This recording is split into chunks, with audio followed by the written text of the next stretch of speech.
Welcome to Sikar science academy. आज हमने chapter number 2 first year chemistry experimental techniques in chemistry उसके साथ question करने हैं। तो उसमें पहला शॉर्ट क्वेश्चन है कि mention various experimental techniques which are used for purification of substances. तो जो डिफरेंट टेक्निक्स चैप्टर नंबर 2 में यूज़ होती हैं उनके नेम जो हैं वो ये हैं कि फ़िल्ट्रेशन इसलिए करते हैं अगर कोई हमारे पास सोल्यूशन में कोई इम्प्योरिटी है, तो जो लार्ज साइज इम्प्योरिटी है तो उसको हम फिल्टर पेपर से उसकी फ़िल्ट्रेशन कर सकते हैं। सेकंड क्रिस्टलाइजेशन है। क्रिस्टलाइजेशन ऐसी टेक्निक है जिसमें कोई सॉल्यूट डिज़ॉल्व हुआ है सोल्यूशन में, तो और वो इम्प्योर था, तो उसको हम किसी और सॉल्वेंट में डिज़ॉल्व करके कूल करके उसकी क्रिस्टल्स बना के हम सेपरेट करते हैं। और जो इसके बाद है सब्लिमेशन ऐसी टेक्निक है जिसमें लिक्विड की सेपरेशन की जाती है on the base of boiling point. Technique number 4 है सॉल्वेंट एक्सट्रैक्शन जो है सेपरेटिंग फनल से डिफरेंट सॉल्वेंट को एक्सट्रैक्ट किया जाता है on the base of density. तो it depends upon the nature of substances that which technique is to be used. Second question हमारा है how do you justify that qualitative and quantitative analysis are discussed in analytical chemistry. असल में analytical chemistry जो है ऐसी branch of chemistry है जिसमें हम डिफरेंट कंपाउंड्स का एनालिसिस करते हैं और हम ये बता सकते हैं उस कंपाउंड में कौन कौन से एलिमेंट्स पाए जाते हैं। तो क्वालिटेटिव एनालिसिस में हम क्या करते हैं, उसकी क्वालिटी डिटरमाइन करते हैं, जैसे कि वो एलिमेंट्स कौन कौन से हैं। और क्वांटिटेटिव में हम उसकी क्वांटिटी बताते हैं कि वो कितना कौन सा एलिमेंट कितनी क्वांटिटी में पाया जाता है। तो it is the branch of chemistry which gives up analysis of elements and compounds. In qualitative analysis we come to know about the nature of elements, and quantitative analysis give us the quantities of different elements in the compound. Next question हमारा है define sublimation with an example. तो sublimation क्या है कि ये एक direct conversion है। Solid को हम डायरेक्ट कन्वर्ट कर देंगे वेपर्स में और उसमें लिक्विड फेज नहीं आएगी। और इसी तरह अगर हम इसका इन्वर्ट लें, वेपर्स को डायरेक्ट सॉलिड में कन्वर्ट किया जाएगा लिक्विड फेज के बगैर, जैसे the vaporisation of solid directly on heating without passing through the liquid phase and condensation of these vapours on cooling to solid without passing through liquid phase is called sublimation. और ऐसे compound जो sublime हो सकते हैं, जिनकी sublimation हो सकती है, उनकी एग्जांपल में नेफ्थलीन है, आयोडीन है, अमोनियम क्लोराइड है, बेंजोइक एसिड और काम्फूर है। मतलब ये एक ऐसे कंपाउंड हैं, इनको हम अगर आप हीट करेंगे तो ये लिक्विड फेज अचीव किए बगैर ही वेपर्स में कन्वर्ट हो जाएंगे, और अगर हम इनको कूल करेंगे तो डायरेक्ट ये सॉलिड में कन्वर्ट हो जाएंगे इनके वेपर्स।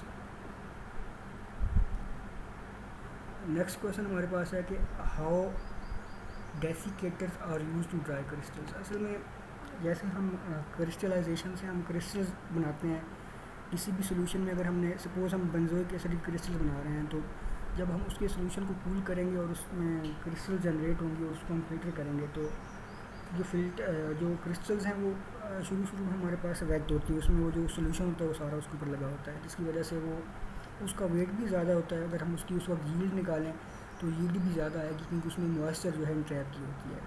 तो उसके बाद इसको ड्राई करने के लिए हम डेसिकेटर यूज़ करते हैं, और डेसिकेटर डिफरेंट टाइप्स के होते हैं।